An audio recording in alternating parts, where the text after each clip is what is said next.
Back in those days, everything was simpler and more confused. Jim Morrison.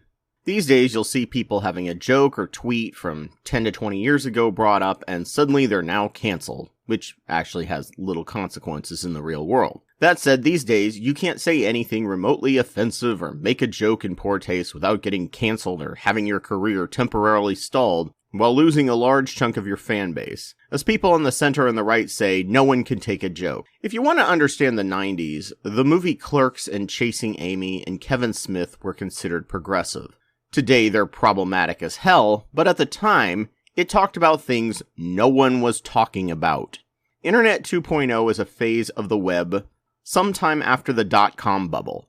Prior to the 2000 crash, making a website required extensive experience in programming in HTML and other programming languages. Websites got overvalued, as did internet businesses. Then new software to easily make websites with little to no programming experience was made, and suddenly all that invested money now seemed wasted, causing a tech job bust. Internet 1.0 was mostly text-based, which brought more cerebral and academic people to the internet. As bandwidth expanded, it brought in and included less tech-savvy and academic people into the internet. It saw the rise of MySpace and then Facebook and YouTube. It brought average non-nerds into the internets for the first time. I saw a video from the band Tool, and someone posted damning evidence dismissing them that in an interview in 1993, they said about their videos that if they brought back memories of your childhood molester, they were doing their job right. This, in today's sensibilities, would be just terrible and awful. But you have to remember, no one was talking about this sort of thing,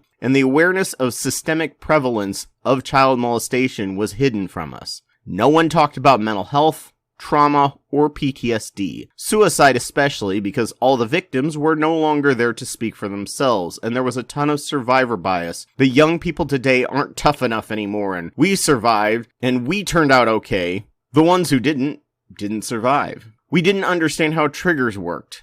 It was just, suck it up and drive on. Don't be a wussy. Toughen up.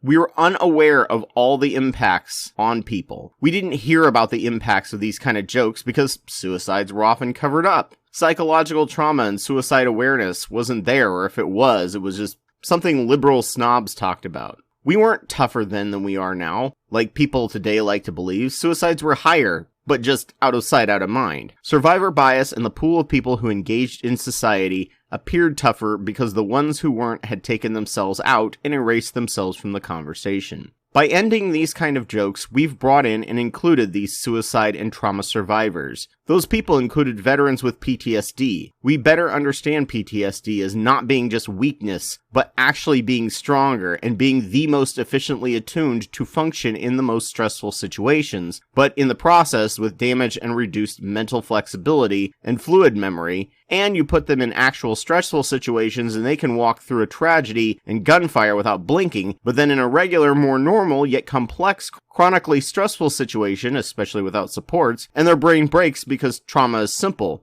Chronic stress is exhausting and never-ending. We learn that suicide victims aren't weak, they're strong. They have put up with mental hell and suffering, not because they have any real external reason to feel sad, though our world has certainly given them a reason to, but because their brain isn't giving them the brain drugs they need to gain any pleasure in the world. They see the world through a darkened glasses, and even the nicest experience leaves them lacking any joy due to absence of dopamine and serotonin. We stop making fun of gays, trans, and homosexuality, as instead of being weird, mentally sick weirdos, we realize they're perfectly normal as we learn more about how the brain works, and we discovered that they're more prevalent than we ever knew. They are just like us, but more likely to be treated like crap and killed because our jokes othered them. We learned that social awkwardness was often a sign of autism and spectrum disorders, and making fun of social awkwardness in a punching down way was abusive. We appeared to lose our sense of humor to the right because we became more inclusive and found more ways we had always been punching down and never realized it. All of us went through this transition of learning from the data how isolating and excluding we were. Some later than others, but this was the norm, not the exception. In the 90s, we used terms like retarded and made racist and sexist jokes, specifically because the minority of us white people, at least, believed that we were in a post-racial, sexist, extreme ableist world.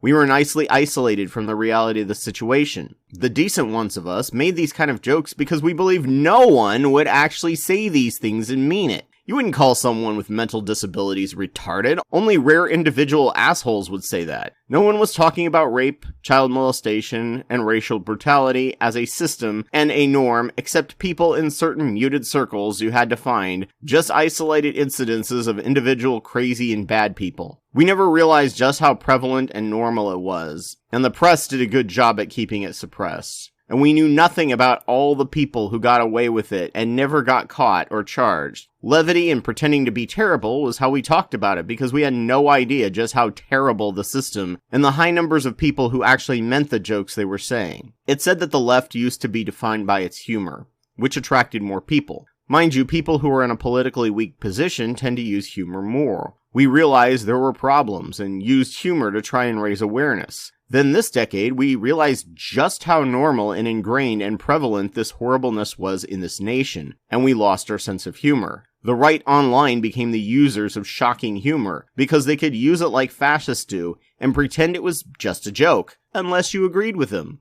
Then Trump got elected, and shock humor lost even more appeal, as we knew quite clearly we were in a vertical cliff against these kind of people, this kind of thinking. I would love to go back to that time and be able to make those jokes because I knew no one would ever say that and mean it.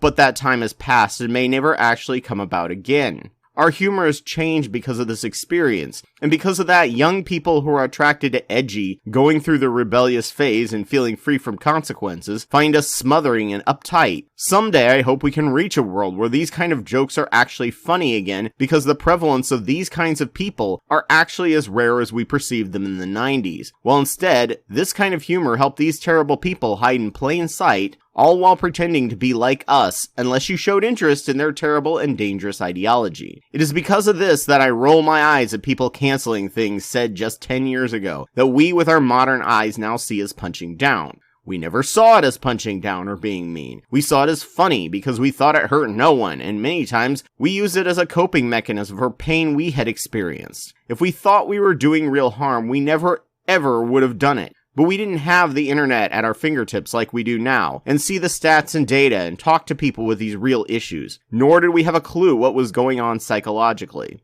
Mel Brooks, in all of his movies, actively and vocally made a point to never punch down. Yet as an old man, he realized he did a lot of that as he learned more and more about psychology, even after fighting in World War II against the Nazis as a Jew. The problem is younger people come into the conversation with this black and white view of never-changing morality with ignorance of their own blindness to how the past worked and information flowed. It's why it was so easy to cause them to hate Hillary and got Trump elected. This politics was simpler and more confusing. The majority of black people backed the crime bill as they were experiencing an unprecedented crime wave. Here in a more peaceful time, we are shocked by this, but politicians were also not capable of distinguishing good from bad science, and broken windows theory was seen by politicians as a credible theory for policing, even though it was a warped, twisted version of a study that showed the opposite by a guy who co-wrote the bell curve. The average politician had no way of distinguishing good academia from bad, especially in the relatively new fields of sociology and criminal justice psychology, especially with a lot of white male modernist bias.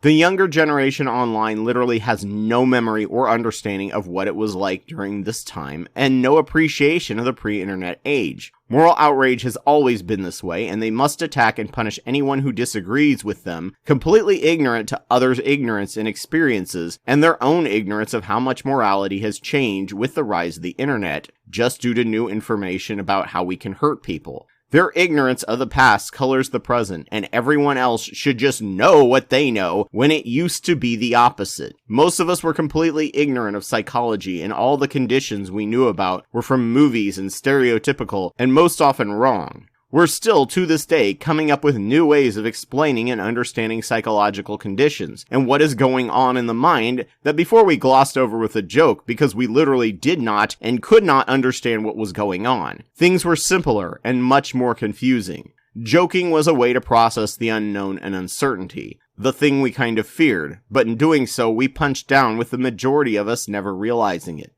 The one rule in comedy is to never punch down, and then everything else is fair game. In the 90s, due to utter ignorance about how psychology and trauma worked, and being nicely isolated from racism, we thought racism was mostly over. We never dreamed that what we were saying was punching down, or giving cover to people who actually believed it. Once we learned it was impossible to make those jokes, we stopped. But then people who knew it was punching down but used it as a way to hide their hate suddenly had nowhere to vent their hate without repercussions, and that hate turned political.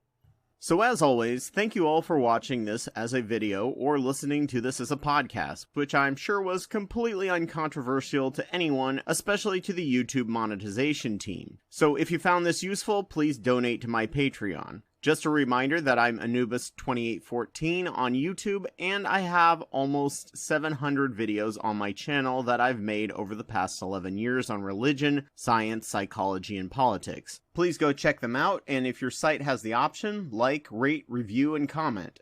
A special thanks goes out to Kendall Copperberg, Mylon Mia, Ogrel, Elias Garcia Guevara, and Joe Taylor for their $10 or more Wapawet level donations. I'm always humbled by the fact that they find my work worth funding and worth driving me forward. Thank you all. Please consider donating to my work if you can, and thank you all for listening.